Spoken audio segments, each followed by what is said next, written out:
Hello everybody and welcome to Drydock episode 38.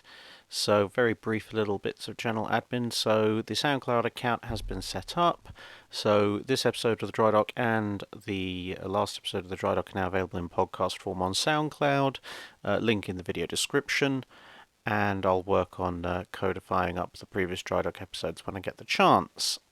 So with that said, let's get on with the questions. So firstly, sources for videos. The week that was covered is the week that we did the Mikasa video. So looking at said video, sources for this are as follows. There's the ever wonderful Kaigen. There you go, just a picture there on the screen. There's of course Warrior to Dreadnought by D.K. Brown. Ospreys, the Imperial Japanese Navy of the Russo-Japanese War. And of course, Conway's All the World's Fighting Ships. Hellstrike asks, how effective were German secondary 150mm and tertiary 105mm batteries against surface targets? You explained the 105 suffered from bad fire control for anti-aircraft duties, but how good were they against surface targets, and how effective what is basically a light cruiser's worth of armament in the 150s? The 150s weren't actually too bad. They were fairly successful weapons when used against in the anti-surface role as designed when they actually got the opportunity to do so. The 105s, you could use them against surface targets, but firstly they're only 4-inch guns, so they're not the world's most effective weapons, and also a lot of the problems that plague them for anti-aircraft duty equally plague them if you're using them against anything else. They had very unreliable mountings that would quite often short circuit, and obviously that combined with their lesser firepower means you were much better off engaging with your 150s if you were a German ship caught in a surface action where you had to use your secondary battery. Obviously it's not the primary armament of the ship, so it's not quite got the same level of dedication to it as the primary weapons battery of a German light cruiser would have been, but it was, as the 150s for what they were against surface targets, perfectly serviceable, decent weapons. Strub asks, how effective were PT and MTB boats during World War II? So these kind of small torpedo arm fast attack craft, it depended entirely on the operational theatre. There's some argument to be made that the way the US tried to use its PT boats in the first part of the Pacific campaign was probably not especially effective. They got more effective toward the end of the war, but then again at the same time the Imperial Japanese Navy was suffering from a terminal ship shortage by the end of the war, so they were able to prey on hapless targets a lot more freely. But they still showed some use. To be perfectly honest, PT boat would have served much better in a theatre that wasn't the Pacific, which is almost designed entirely to play against their qualities, unless you can lock down a very small strait or something in an island chain, which is generally where you found them being the most effective. As far as the European theatre, you've got obviously MTBs, MGBs, E-boats, also aka S-boats, plus the Italian Mars boats, and again, very ineffectiveness. The Italian Mars boats were pretty effective, operating in the narrow confined waters of the Mediterranean and associated bodies of water, and there was of course a furious ongoing battle between MTBs and E-boats and MGBs in the English Channel. German E-boats especially scoring a couple of notable kills on significantly larger ships, but generally both sides would tend to use their own equivalents to cancel out the enemy light craft where they could, and destroyers and other small things like sloops and corvettes and frigates where they didn't have them immediately available to hand. So yeah, effectiveness is a bit of a lucky dip as to which theatre you're looking at, really. Jefferson Tong asks 3 questions. How powerful was the Soviet Navy? What if Task Force 34 was left close to the invasion forces? This is Officer Ma. And can you go over American Civil War era monitors? American Civil War era monitors will get their own special at some point. What would happen if Task Force 34 was left close to the invasion forces? Multiple Iowas and multiple South Dakotas versus Kurita's force? You can argue Iowa versus Yamato till the cows come home, and people have for generations. Two Iowas versus a Yamato, it's barely a discussion, let alone an argument. It's more an academic exercise in how quickly does the Japanese Navy sink, and is there a magazine explosion involved. How powerful was the Soviet Navy? Well, depends on the era, but assuming that you're talking about the era that this channel most often covers, it was very much a game of two halves. The Soviet Navy, up to and including most of the Second World War, was a bit of a standing joke. Half the ships didn't work, and the ones that they had were World War One and pre-World War One relics for the most part, with a few, should I say, questionably designed interwar period vessels. They, of course, had big, ambitious plans to expand their navy, thanks to Stalin, in the run-up to World War II, which all got put on hold thanks to World War II itself. And then immediately after World War II, having built up a fairly substantial submarine arm during the war itself, they started churning out ships at quite the alarming rate for the Western Allies, with things like the Sverdlov-class cruisers, which gave everybody a bit of conniption fits and resulted in the retention, by and large, were the cause of the retention of a large number of cruisers and battleships in the NATO navies, well into the 50s and in some cases the 60s. So, yeah, before and during World War II, almost not even worth considering. After World War II, very rapidly built up to what would obviously eventually become the navy that NATO forces faced off against in the Cold War. A couple of people asked this question, but Pancho AMD was the first. So he said, what are the differences between armoured or enclosed barbettes and turrets? So effectively what it comes down to is that the turret, the classic turret, that is the Ericsson or Coles turret when you look at it, is essentially a fully enclosed armoured pod, usually a cylinder, occasionally a dome, quite often mounted on a spindle, although roller bearings were used. And within this sort of solid, fairly regularly shaped armoured container, you had the guns mounted in the turret, and then the turret as a whole turned, the whole thing, top to bottom, which is why the spindles were quite often involved. A barbette, by contrast, the armour that forms the barbette itself, which is basically an armoured cylinder that runs down from approximately deck level down to the magazines, that remains static. The gun inside it is on a platform which is on rollers, and that then rotates within a stationary fixed protective cylinder. And obviously it's open to the elements. With the fully armoured or enclosed or whatever you want to call it, barbette, that later in the sort of pre-dreadnought and dreadnought era became to be referred to colloquially as a turret, it's effectively the protection is mounted onto that rotating platform. And so when this latter sort of fully armoured barbette or fully enclosed barbette rotates, the gun and its effectively gigantic all-encompassing gun shield rotate, but still the armoured cylinder does not. So part of the armour protection for the gun and magazine is stationary, the other part can move. And that's what distinguishes it really from the classic Coles or Ericsson turret, where every armoured portion that was part of the actual weapons protection system rotated and took the guns with it, as opposed to this time it's the guns that are moving and taking everything else with it. Once the colloquialism for turret, for the fully armoured barbette, became known as a turret, the barbette itself was retained as a designation for that stationary cylindrical armour protection that runs from what was now the base of the gun platform down to the magazines.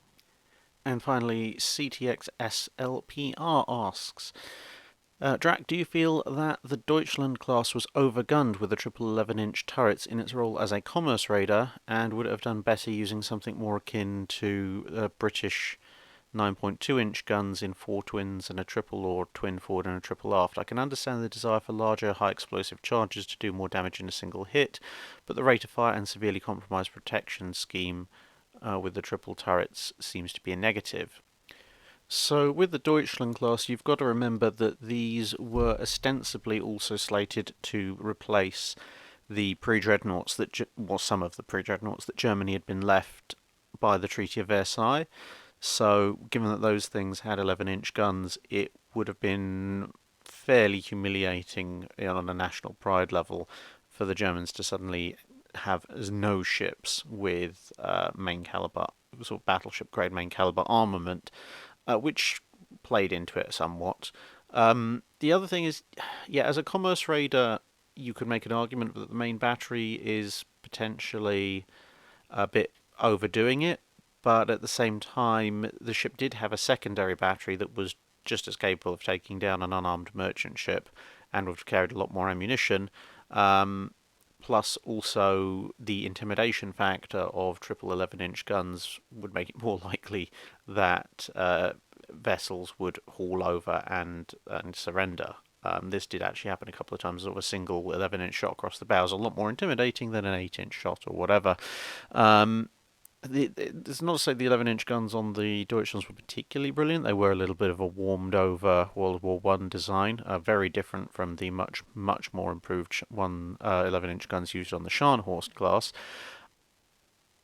But you can also see a certain degree of an argument in terms of what they were supposed to be doing with commerce raiding, because it's not just the merchant ships you have to worry about, it is also their escorts, and sort of whilst closing their eyes and hoping that the British battle cruisers would spontaneously cease to exist, the Deutschland class were otherwise designed to be able to fight anything they couldn't run away from, and that included heavy cruisers. Heavy cruisers, of course, had 8-inch guns, and so if they were stuck with the treaty limits, and which at the time the Deutschlands were commissioned, the Germans were vaguely making an attempt to follow, if they designed a few 8-inch gun armed heavy cruisers much like everybody else's, then they would have been on a hiding to nothing very quickly, because, well, everyone else would have similar ships but more of them. Whereas with the Deutschland class going with the triple 11s fore and aft, their armour, as was proved at River Plate, was good enough against 6-inch shells. It wasn't quite up to be taking 8-inch shells, but then show me there were very, very few heavy cruisers that were at any kind of practical range. And the triple 11s, you still got 6 guns, so you're not too far off the 8 guns of most other people, and the triple 11s were definitely capable of punching through. Even though they weren't, let's say, the most spectacular of weapons, they were still capable of taking down practically any heavy cruiser that existed at the time, no matter how well protected they were. And obviously, with a large shell comes more large bursting charge, more damage, which means, especially when you're taking on something relatively small, like a 10,000 ton or less cruiser, knocking the enemy out very quickly is a strong possibility, which for a commerce raider is a very important thing. Alright, and now this is the bit where I'd normally tell you about the sources for the other video, except that this particular week that we're looking at now, the Wednesday contribution was a mass upload of revoiced earlier videos. So, well, if anyone's particularly interested in a particular sources for a particular video, ask in the comments. But otherwise, I'm not going to sit here for the next 10 to 15 minutes listing off about 4 dozen books. So let's just get on with the questions from that lot, shall we? So, taking questions from those videos, Christoph Inns asks, what is the point of having staggered off-centre main turrets? This question came from the Espana video. Instead of 2 centreline and 2 staggered turrets, wouldn't it have been better to just have 3 centre turrets? The main issue was that the Espana class, obviously being very small, they would struggle to fit triple turrets on. That's not to say some designers didn't try when the contract was up for bidding, but yeah, it's fairly impractical, to be honest. And at the time, there was issues of, as we've mentioned in other videos about, you need a minimum of 4 guns for accurate salvo firing, so 6 guns, you prefer to have 8. In theory, you could have a bit of cross-deck firing, which meant that, in theory at least, the staggered turrets allowed you to have an 8-gun broadside at times and a 6-gun broadside otherwise, whereas if you had 3 centerline twins, you would only ever have a 6-gun broadside. Also, although line of battle tactics were very much the in thing and getting stronger, there was also the matter that with a much smaller navy, like say the Spanish Navy, you might not have enough ships to form an actual line of battle, and a fair number of the engagements in the late 19th and early 20th century had shown a certain tendency to degenerate into something of a mass melee, at which point, if you have your turrets laid out with with 8 guns in 4 turrets with 1 on each wing, it means that you also, again in theory, have a 6-gun salvo forward and aft, or at least, more practically, probably a 4-gun salvo fore and aft at almost any bearing, whereas having a single central turret instead of the 2 wing turrets means that you only have your forward turret or rear turret able to bear at targets fore and aft, which for a small navy that might very well end up in a kind of swirling pell-mell melee because it doesn't have enough ships to maintain a line of battle, there are certain advantages to having a more of an all-round fire aspect. So yeah, those are the main reasons why I think the Spanish went for that. Plus, also slightly scaled down Invincible meant it was a bit cheaper. In the King George V Part 1 video, No Name asks, did the UK know about the diving shells of Japan? This is in regards to the King George V armour belt going considerably further underwater than previously. As far as I am aware, and obviously I could be wrong on this, but as far as I'm aware, the British were not directly informed at the time about the Japanese diving shells specifically, but they were aware to a degree of what had transpired in the Japanese tests against the Tosa hull back in the 20s, and they had experience with shells that sort of dove underwater before detonating, both from World War I and from their own tests. So although they didn't quite sort of take and embrace the concept as far as Japan did, they were aware of the risks involved, not just from specifically diving shells, but also from shells generically that were diving.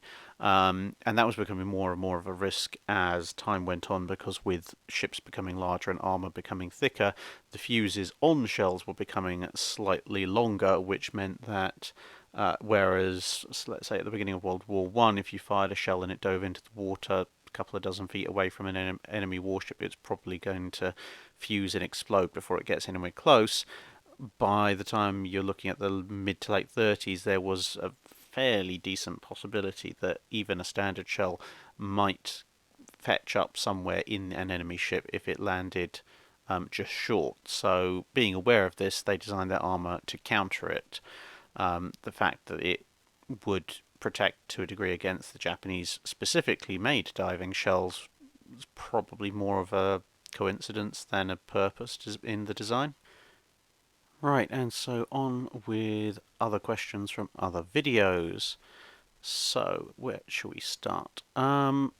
Henry H. asks, was there ever a problem with large naval guns above 5-inch caliber deafening or incapacitating other people on the deck, like firefighting crews or nearby gun crews for smaller AA guns?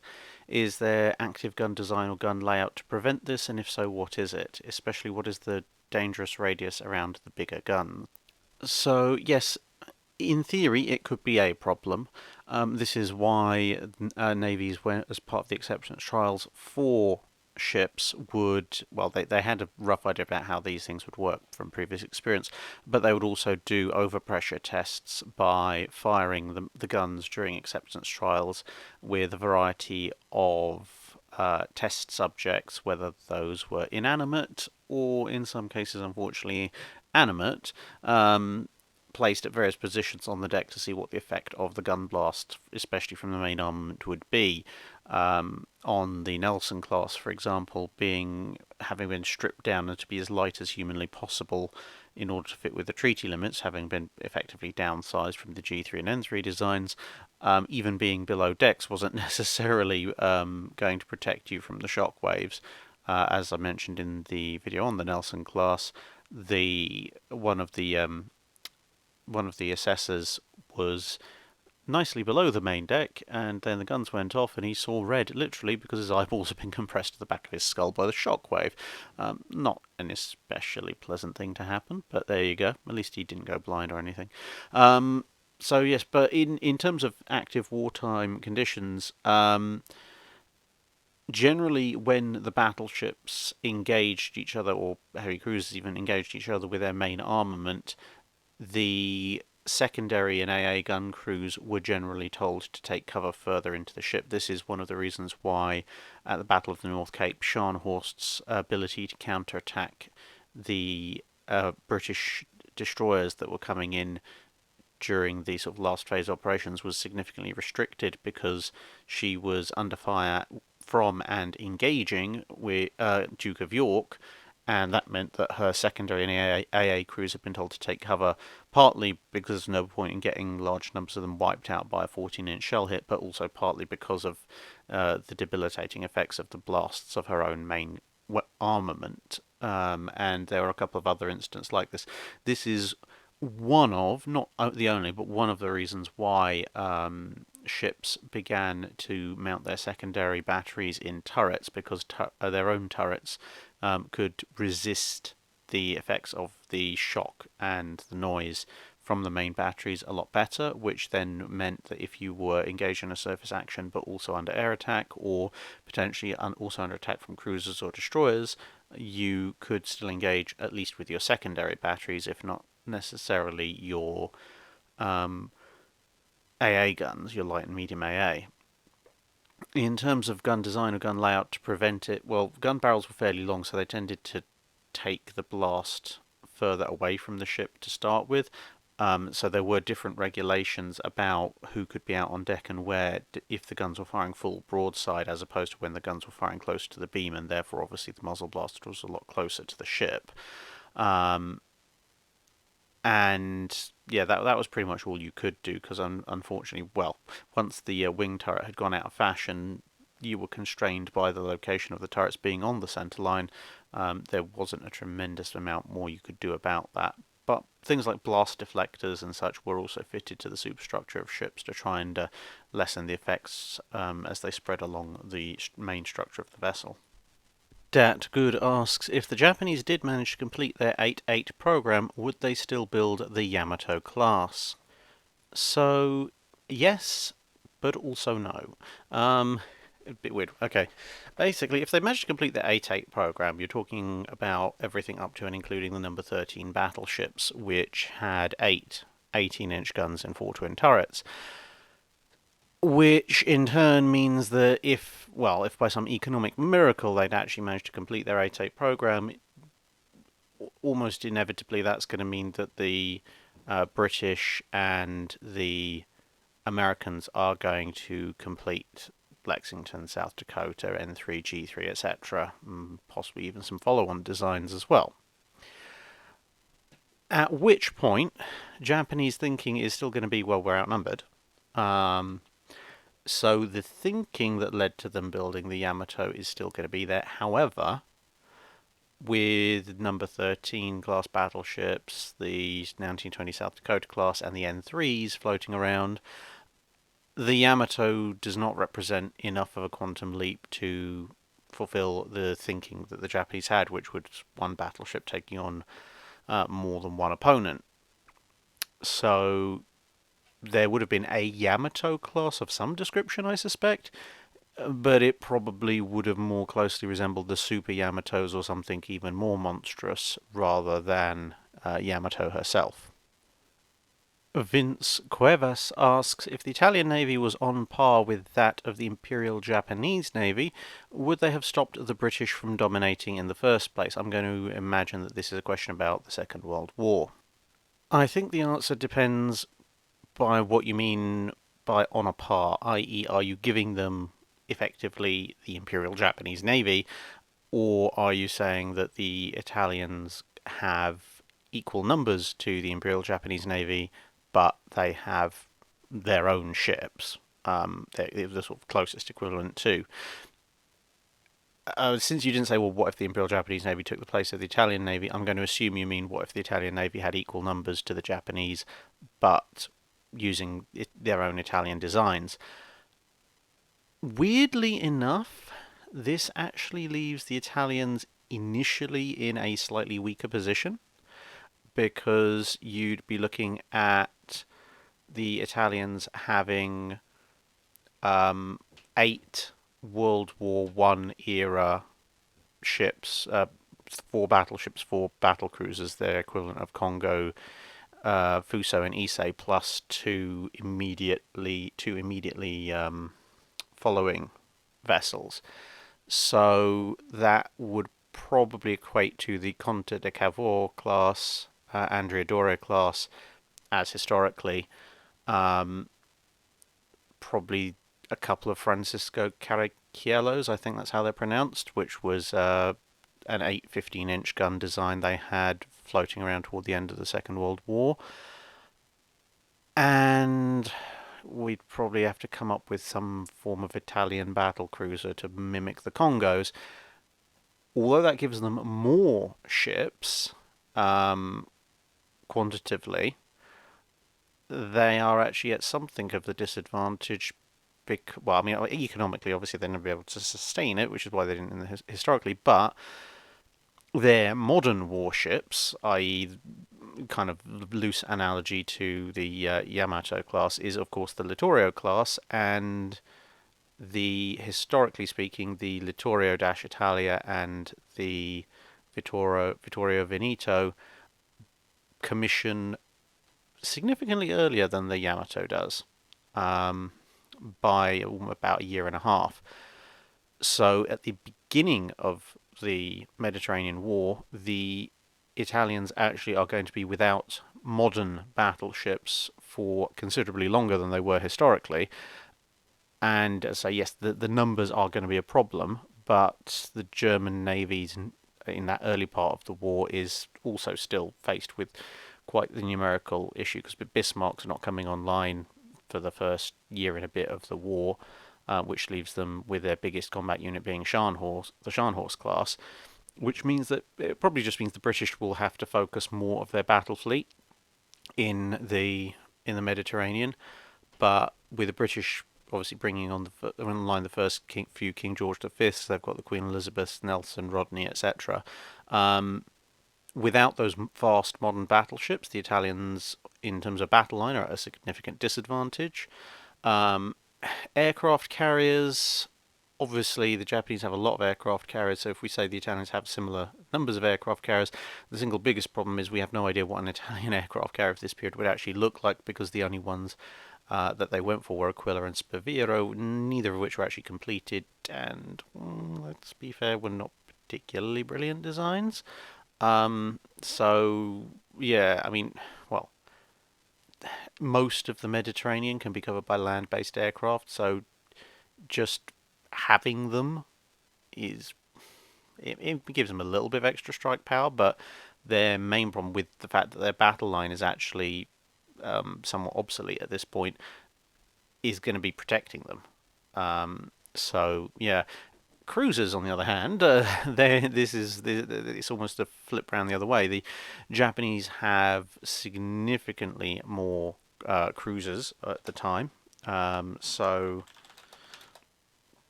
that is going to be interesting, because the Italians in World War II, they don't even have 10 heavy cruisers worth the name.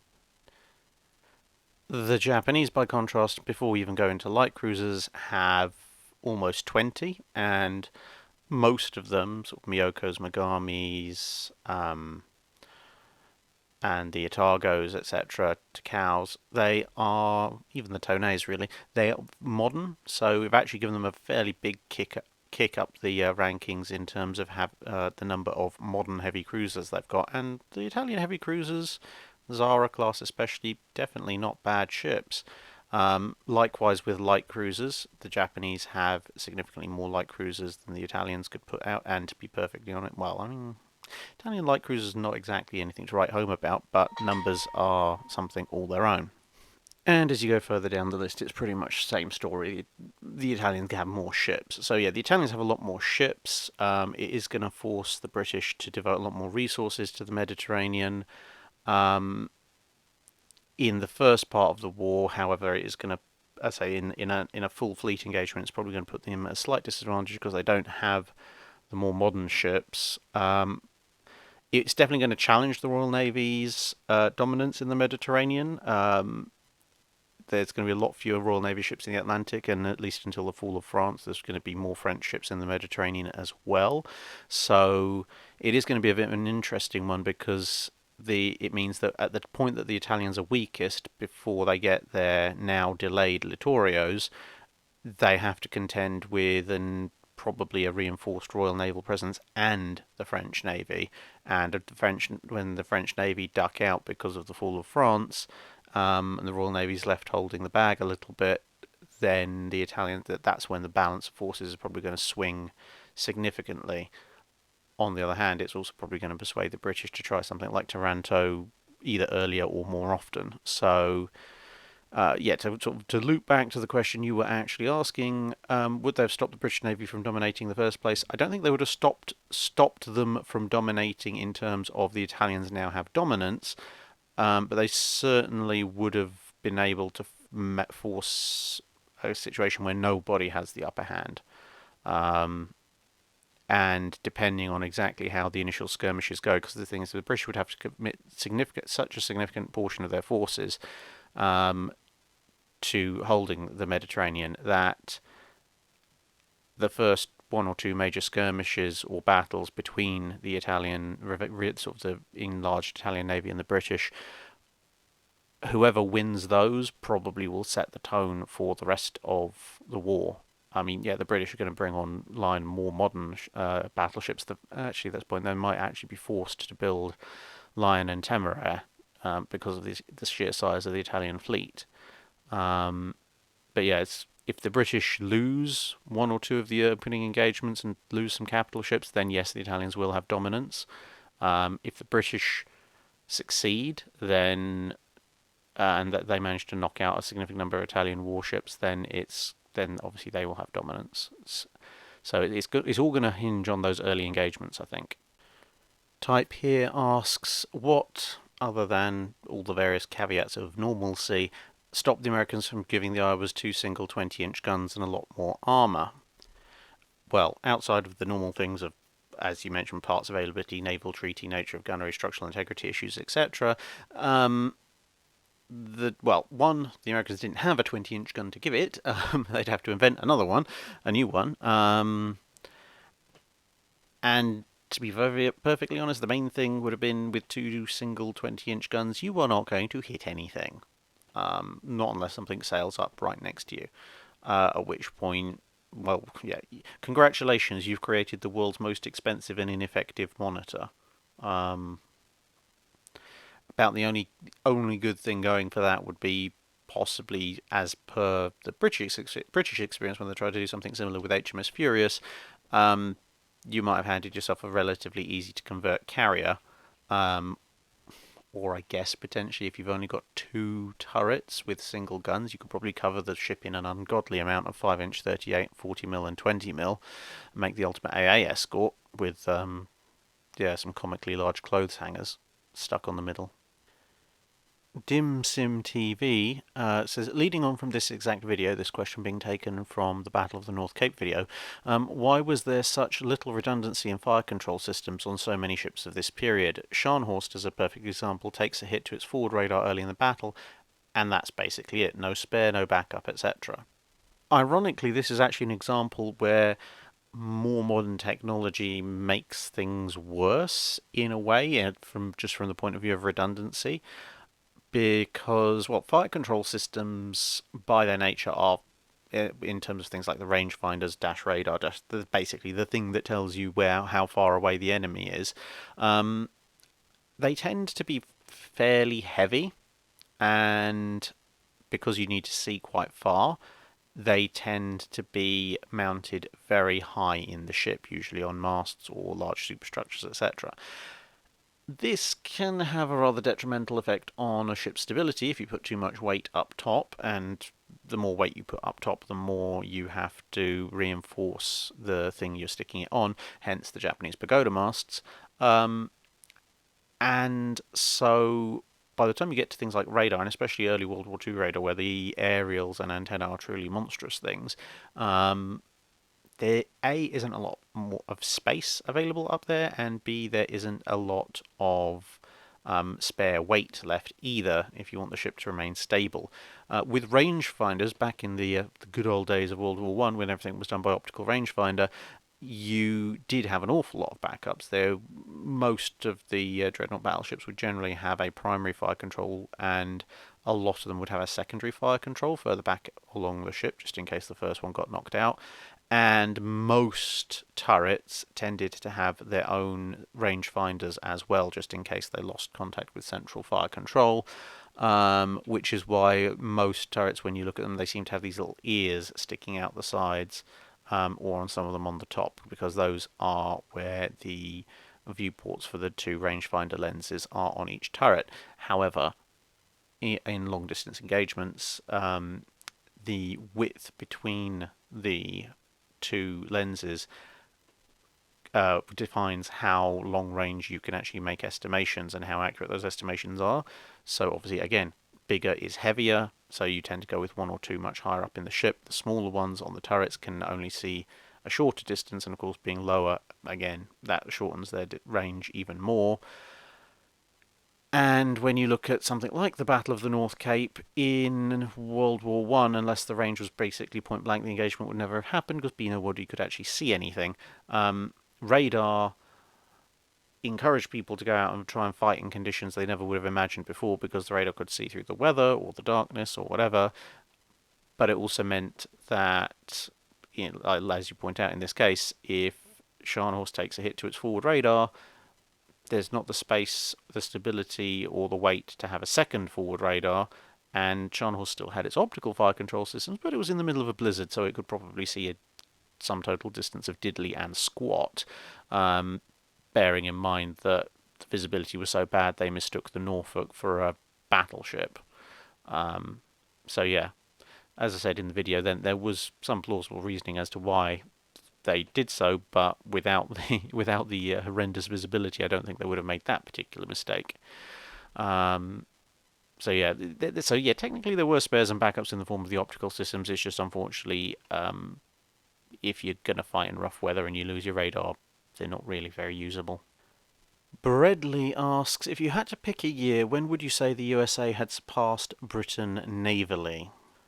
Well, thanks to the vagaries of war, I think you're actually looking at potentially two separate years. By the end of 1941, you could make a decent argument that the US Navy was significantly more powerful than the Royal Navy, mainly on the basis that the Royal Navy had just gone through 2.5 years of war with the commensurate losses of ships, etc., and the US Navy hadn't. It had just been happily introducing more modern classes of ships without taking any losses. Then, of course, Pearl Harbor happens at the end of the year, and with the various campaigns in 1942, the US Navy starts to lose a fair number of ships, and at that point, the Royal Navy's back in contention as the more powerful force. So, yeah, if you ignore that little aspect, I think probably if you're going to pick a year where it went from the Royal Navy being the single most powerful navy on the planet to the US Navy being the single most powerful navy on the planet in a position where it was never going to lose that title, at least up until now, I would probably pick 1943. Because in 1942 the US Navy is so short of carriers they're borrowing British ones to keep up the appearances. In 1943, that's when you see a whole batch of Essex class get commissioned. The first couple of Iowas also get commissioned, and a whole slew of other smaller US warships start coming into play.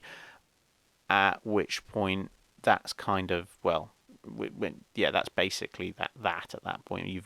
The U.S. Navy commissions almost as many Essexes in 1943 as the British have active fleet carriers at the time period, and that's obviously not including like the Enterprise and such still remaining in operation. So yeah, 1943, late 1943, I'd say is probably when you can say definitively the U.S. Navy is now the more powerful force and is not going to drop that title again.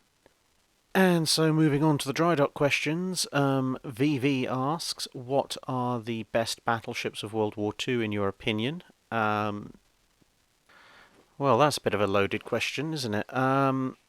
Yeah, I mean, as you mentioned in the rest of your question, it is relatively easy to sort of just look at it design-wise and say, oh, well, this one could beat this one in a fight. On the other hand, as you also mentioned, what sort of the ease of use, how much they cost, how many were built, and also wartime use. So I think you have to draw that distinction between best as in most combat capable in a theoretical engagement and best as in were the best value for money and accomplished the most in World War II.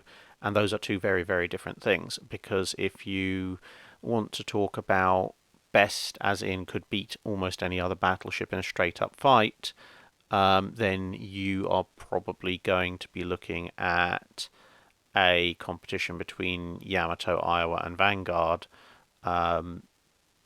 basically on a sliding scale of firepower versus fire control and protection. But in some ways that's kind of cheating because Vanguard and Iowa both benefit from sort of the slightly game-breaking radar and advanced fire control, semi-computerized fire control systems from the end of the war, whereas everybody else they could potentially be fighting is mostly spending their time in Davy Jones' locker by the end of the war. So it's impossible to say what German, say, Bismarck class would have looked like in 1945 with all of the whatever newfangled modern tech they could come up with. If you want to talk about most effective battleships, or best as in you got the most out of them. For the Americans, I'd actually say of all of them, you probably the North Carolina class. They kind of cheat because they were around a lot longer than the South Dakotas and the Iowas relative to the overall war, but they did accomplish a number of notable feats, including, of course, the sinking of the Kirishima. So, yeah, most effective bang for the buck, probably the North Carolinas, although the South Dakotas probably come in a close second. Then for the British, probably the Queen Elizabeth class. They were real workhorses. They got an awful lot done, and of course they had the war spite in them, so +1 for that. But no, seriously, I mean, like the King George V class gave good service. Rodney and Nelson definitely gave good service, but the Queen Elizabeth class, partly because there were slightly more of them, but also just because of their sheer utility, seemed to go almost everywhere and do almost everything, albeit that, again, a lot of it was done by warspite, so that, again, kind of cheating with that one. Japanese most effective battleships, much as I always rag on about them, probably the Congos, because again, they actually did something. The Fusos and Iseis mainly spent time sitting around being converted into silly hybrids or getting sunk. Mutsu just detonated. Nagato showed up for a couple of engagements and did very little, other than sitting porting and eventually blown up by an atom bomb. Musashi sailed out, got torpedoed, got sunk. Yamato, near enough the same, shot at a few escort carriers. So yeah, overall, despite their rather dismal ends, the Congo class actually were a lot more bang for buck effective. The Italians, Littorios, they got them in service easily in time to see most of the conflict that they took part in, and they were definitely a lot more scary to the British than their Italian World War One ships. Germans, Scharnhorst class, yeah, Bismarck sank the Hood. Yes, well done. It also got itself sunk on its maiden voyage. Tirpitz blew up some uh, buildings on an island and then got toolboyed. Yes, they absorbed a lot of Royal Navy and Royal Air Force time, money, and bombs, but I'm pretty sure if you do a cost-effective analysis, cost-benefit analysis, you'll find the Scharnhorst and Gneisenau cost the Royal Navy and the Royal Air Force an awful lot more to finally put down. Cogs and Spigots asks a very long question that basically boils down to why are the early light cruisers such as Tenryu, Kuma, Omaha, and I guess you can probably lump in Emerald as well, have machinery belts that are fairly light, only enough to keep out destroyer shells, and virtually no protection for the magazines. Basically, limitations of weight, and the fact that, well, on a light cruiser designed to go at high speed, the machinery space is a lot bigger target than the magazine, so it was kind of a bit of a calculated risk, because if you put sufficient armor across magazines and machinery on a lot of those early light cruisers, bear in mind they're coming in at only sort of 5 to 8,000 ton displacement, a lot of them, you're either going to completely cripple your offensive firepower, sacrificing weapons to pay for the armor, or you're going to drop your speed, neither of which is particularly acceptable, because effectively you either then invent an oversized destroyer with a bit better protection, or you've effectively reinvented the armored cruiser, which is a dead concept at this point. So it's kind of, well, it's kind of bargaining that, well, if we end up fighting a heavy cruiser or a battleship, no amount of armor we can reasonably put on a ship this size is going to save us anyway. And outside of that, as I say, machinery space is the most likely place to be hit, so let's protect that. And especially with those early ships where almost all the guns are singles, there's not a tremendous amount of ammunition in the magazines, compared to sort of a twin or triple turreted light cruiser from later on, where you'd have obviously considerably more ammunition stocked in a single magazine, which means that the magazines just kind of, well, put them below the waterline and hope. And kind of borne out by the fact none of them actually were, as far as I can recall off the top of my head, none of them actually did go up in spectacular magazine explosions, so I guess they were onto something. Tick Inc., I think, says, did the Japanese have an equivalent to what we know of as Western Approaches Command, trying to coordinate any kind of response to the loss of merchant shipping to Allied submarines and aircraft? Ha. Is about all I can say to that. Yeah, the Japanese idea of protecting their merchant shipping and anti-submarine warfare efforts in general, as we've covered previously, was pretty abysmal. I mean, it wasn't quite go out and don't get sunk. If you get sunk, you've been very dishonourable and don't do it again. But in terms of actual effectiveness, it might as well have been. They did try and run some convoys. Yeah, not to particularly spectacular success, considering one of their convoys ended up with one of their own cruisers scoring the most successful torpedo salvo series of hits in history, and just so happened to be against the ships it was supposed to be protecting. So yeah, points for that, I guess. And the other thing, to be honest, is they had ships coming and going from all over the place. Bear in mind, at the time they were deciding to pick a fight with the USA and the UK, they were also embroiled in a massive land war in China, as well as occupying and suppressing most of Korea, and trying to make inroads into the Soviet Union. I'm not entirely sure what their mindset was, to be honest, going with that. I mean, well, yeah. What's the quote from good old Babylon 5? An idiot, only an idiot fights a war on two fronts. Only the crown, was it the yeah, only the prince of the kingdom of idiots fights a war on 12 fronts. And the Japanese were, well, they seemed to be going for the full bingo set when it came to who they were fighting. But as a result, it meant they had ships going all over the place, and not particularly well organized convoy system. So yeah, no, they didn't have an equivalent of Western Approaches Command. A lot of the time, they were somewhat bemused about why ships hadn't shown up, and it took them a while to figure out that maybe they'd been sunk. So yeah, Imperial Japanese Navy, not the world's best coordinated for guarding and protecting of merchant shipping. Mind you, by the end of the war, the US Navy had done them a bit of a favour by kind of removing the problem of having to coordinate shipping for them by just removing the shipping for the most part.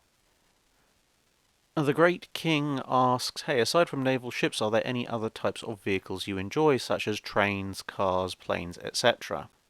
Well, since I'm an engineer, it may come as little surprise to you know that most forms of motorised transports hold a somewhat special place in my heart. In order for things from ships, I would say probably planes would be the next one, followed by trains. I do have a real soft spot for good old steam locomotives. Cars, I can't really find it in myself to get that excited about most cars unless they're being made to do really stupid things like on Top Gear, the old Top Gear, or something like that. Yeah, but I'd say my knowledge. Let's say my knowledge for my better picks. Oh, tanks, of course, tanks are a thing. I quite like tanks. But yeah, so let's say obviously, well, there's an entire channel dedicated to naval ships, which I run, so you can get some idea of what my knowledge level is on that. Aircraft, I know a fair bit about aircraft, especially combat aircraft, but it's kind of like, yeah, with a let's say a Queen Elizabeth class of battleships, I could tell you a potted version of the operational history of any single one of them offhand, armament, refits, etc., etc. When it comes to something like an aircraft, like a Mustang or a Messerschmitt 109 or Spitfire, I could probably give you a decent stab at listing all the different marks or versions of them, and I could maybe tell you what some of them were armed with and their various sort of improvements and capabilities over the previous versions, but there'd be big gaps there. And when it comes to tanks, it's like, well, I can give you a rough idea of what a tank did of any given mark, so its strengths, weaknesses, primary armament. But yeah, if you were to ask me about, oh well, how many versions and what was the different armament of the versions of the Sherman or the Panzer IV, I could give you the most common ones I've heard about, but I wouldn't even pretend to be able to give a comprehensive list, let alone go into any significant detail off the top of my head. I could do a bunch of research. I do have some rather nice books on tanks that could tell me these things, but yeah, there you go. Last Southerner asks, hate to ask a versus question and a Drydock question, but fight between a Queen Elizabeth and a Nevada, who would you bet on? As with many of these battleships that survive through World War One and into World War Two, it's going to depend quite a bit on the time period. But if we block it into World War One, into World War Two, World War One, I would have to give it to the Queen Elizabeths. The Nevadas are at that point have limited elevation on their guns, and Queen Elizabeth, well, admittedly commissioning into an active war zone, but regardless, Queen Elizabeth is going to have, if they're just picked out of that environment, is going to have much better gunnery for the vast majority of World War One, and slightly malfunctioning shells aside, its gunnery is going to be so significantly superior to the degree that it's going to have an advantage over the Nevada, almost all else aside. The fact that the Queen Elizabeth is also 3 to 4 knots faster than the Nevada is also going to help. Just don't, whatever you do, don't take Oklahoma with vertical triple expansions. Just no. Interwar period is a bit more interesting because, of course, Queen Elizabeth gets its rebuild, but towards the end of the 1930s, Nevada gets a rebuild as well, increased elevation, better fire control, new shells, etc. That puts the two on a lot more even footing, although due to the speed issue, I would still edge out Queen Elizabeth a little bit, give it a little bit of advantage, especially since Queen Elizabeth class ships were a bit earlier adopters of radar. But then, of course, you go through World War II and the Queen Elizabeth class. They do get some upgrades, but they all are also being gradually degraded and worn out. Whereas the Nevada class is also obviously taking wear and tear as well, but gets somewhat more love and attention. So by the end of World War II, the advantages possibly swung Nevada's way, mostly on the basis of fire control, although it'd still be a close match. Um, that and also it's got obviously the new armor-piercing shells, which significantly increase its firepower. So, um, yeah, I'd say short summary at the start. Queen Elizabeth has a definite advantage, but Nevada closes that advantage throughout its service career, to the point I couldn't call it by the end. Turret Welder asks, if the Yamato class were redesigned as a carrier, how would that change the Pacific Theatre in World War II? Well, having two extra carrier hulls is going to help, I guess. But, I mean, we know what Shinano looked like, and for the size of the thing, it's not actually any more effective. In fact, I'd probably argue it's somewhat less effective than something like Akagi or Kaga. Shinano would due to carry fewer aircraft. It's slower. I mean, 28 knots is good for a battleship, but when you're talking about most carriers, apart from Kaga, kicking around at 30 plus, it's slower. It's not carrying that many aircraft. I suppose, yes, in theory, it's going to be able to absorb a lot more punishment, but at the point your carriers are absorbing punishment, something's probably gone horribly wrong, or you're operating right off the enemy coast. So in terms of the changes to the Pacific Theatre in World War II, about the only major change it could possibly have would be if they'd managed to complete them both in time for Coral Sea or Midway, dragging a couple of extra decks along with attendant aircraft might have increased the chances of the Japanese picking up the American fleet earlier, and obviously gives them more aircraft to launch further strikes. But equally, it means more ships for the Americans to find, and um, they're not going to be that much more durable, if at all, compared to the other carriers once they've had most of their armor stripped off for flight decks and such. Um, so it could change the Pacific. Actually, it could force the Americans to take a lot more losses simply by just showing up with even more aircraft. But at the same time, it also denies the Japanese one of the few vague deterrents they actually possessed. We won't get we won't get the fight of Battle of Samar either, which would be a bit depressing, because I don't think the Japanese would have dared try it if they didn't have Yamato and Musashi around as battleships. And finally, for today, Kaiser asks, aside from Germany, did any other navy try to use turtleback armour? Well, the answer to that is almost everyone used some variant of it in World War One. The entire idea was almost the entire basis of the protection of the protective scheme of the protected cruisers. The French kind of had a similar version in Dunkirk and Richelieu, the Dunkirk and Richelieu class ships, albeit that the incline was a lot steeper. For the World War II period, and obviously there were carryovers from on ships designed in the First World War. So yeah, it was around, well, it was almost standard in one way, shape, or form or another in World War One, and yeah, the French carried some form of it through into World War Two, but it was considered a relatively obsolete armor scheme, which is why things like Yamato, North Carolina, King George V, Vanguard, Iowa, Littorio, etc., didn't tend to go for it, although the Littorio's idea of what constituted a proper armour scheme is a whole other topic. And that brings us to the end of this episode of the Drydock. We will clock in at just about an hour, fortunately, so we're keeping that promise going. And I'm going to do that by just using the tail end here to inform you of some upcoming competitions, because we're rapidly approaching 45k subscribers, so there will be a 45k subscriber competition, because yeah, screw doing things with whole numbers like 50 or whatever. But also I will be starting monthly competitions on the Discord server. So look out for those if you're on the Discord server already. If you're not and you fancy taking part, feel free to pop along. A range of prizes will be advertised, and we'll see how that goes. Those will be held at the beginning of each month. So, yep, thank you very much for watching. I hope you enjoyed it, or listening, I guess. Now we're on podcast, and hope to hear you again. See you again next time.